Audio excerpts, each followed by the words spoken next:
வெண்பருத்தி நூலெடுத்து வாய் வெடிச்ச பூவெடுத்து நான் அணிஞ்சிட தொடுத்து வச்ச நடினமான மாலை இது.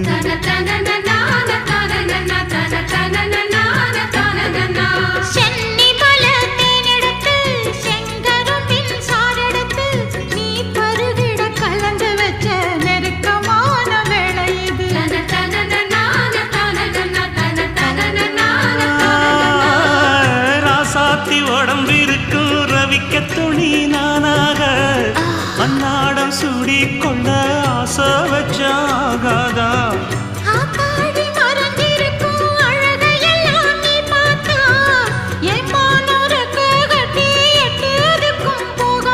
அடிச்சீனி சக்கரையே எட்டி நீயும் நிக்கிறியே நான் ஏங்கி ஏங்கி பார்க்கிற போறாங்கி பண்ணுறியே.